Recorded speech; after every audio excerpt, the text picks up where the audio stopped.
वैकुंठ भेटलं महाराज साक्षात पाहू गेले होते अनेक दृष्टांत कोण भगवंतांनी तदेव लागलेले ऐसे गुणी करिता भक्ती विजय अध्याय तिसरा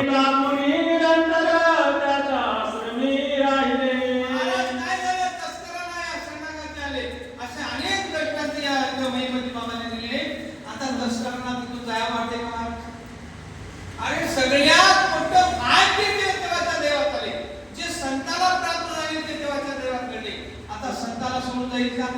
ते अभागित असतं जाणार इथे काय झालेले तस्कर आता थांबा आता तुमचे धरले चरण येतात धरले आता आम्हाला व्हायचं पुन्हा पुन्हा तुमचे चरण सोडून जायचं नाही असं तस्कर याच्या तुळशीदास महाराजाला बोलू लागले श्री भागवती कृष्ण नाम उद्धवासी सांगे निसर्गवात मत व्यक्तीचा जयावत तेने सत्य समागम धरावा संत समागम देवा उद्धवाला श्रीकृष्ण परमात्माने भागवतामध्ये अनेक दर्शन दिवसांनी सांगल्या बरा संत समागम करा संत समागमानं काय होते महाराज उद्धार होते तुमचं कल्याण होते असं कोण उद्धवाला श्रीकृष्ण परमात्माने संतांची संगती करा संतांच्या सहवास करावा असं उद्धवाला श्रीकृष्ण परमात्मा भागवतात सांगितले संत समागमे करुणा सर्वांनी पुढे हरी कीर्तन चोरचा ते होते दुर्जन साधूजन ते झाले संतांच्या संगतीवर रामनामाचा अखंड नामस्मरण हरिनाम कीर्तन संतांची पूजन हेच समाधान आता संतांच्या संगतीमध्ये काय होतं देवाचं नामस्मरण करतो आणि काय तिथं अखंड नामस्मरण केल्यामुळे साधू चोर सुद्धा साधू झालेले आहेत सर्वण कीर्तन नाम स्मरण अनंत गडे त्या कारण ऐसे होता बहुत दिन तो नवल पूर्व वर्तले अभ्यासाच्या बळे अनेक काही करू शकतो आपण साधूच्या संगतामध्ये त्या दोघांच्या संगतामध्ये काय झालं सहवास झाला आणि नित्य नामसंकीर्तन आता एक महिना तुम्हाला हरिपाठ इथे या पोथी ऐकायला मिळणार रोज रामप्रभू रामचंद्राचं गजर हरिनामाचं श्रवणात चांगले चांगले गोष्टी ऐकायला मिळणार तुमचं मन कसं होते निर्मळ होते मला सत्संगामध्ये लागते दुसरीकडे जाणार तसं साधू संतांची या कोण तुळशीदासाच्या सहवासातून ते दोघं चोर सुद्धा सज्जता केले तुळशीदासाचे आश्रमासी ब्राह्मण बैसले भोजनासी नाना परिची अन्य तयासी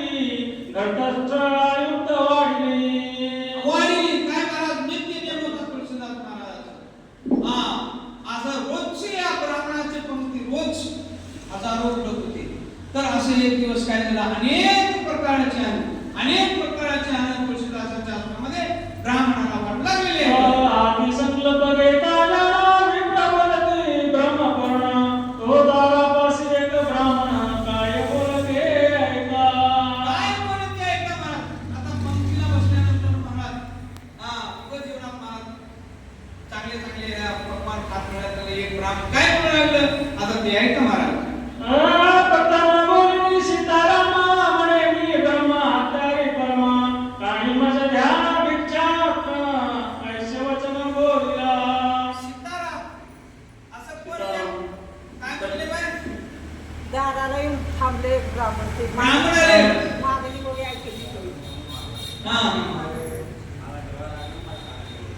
दान दे म्हणले प्रथम बोलूनी सीताराम म्हणे मी ब्रह्मा हत्योरी परम काणी मज ध्या भिक्षान ऐसे भिक्षा एक ब्राह्मण काय झाले या भिक्षा मागितले सीताराम मनुष्य या भिक्षा मागायला दारावर येऊन थांबलेला आहे वचन ऐकून सकळ जन तटस्थ बैसले ब्राह्मण माझे ऐका सीताराम ऐसे वचन तुम्ही केले चुकले 3 श्लोक घ्यावं लागते 3 श्लोक तेव्हा तुम्हाला वचन ऐकून सकळ जन तटस्थ बैसले ब्राह्मण तुळशीदास बाहेर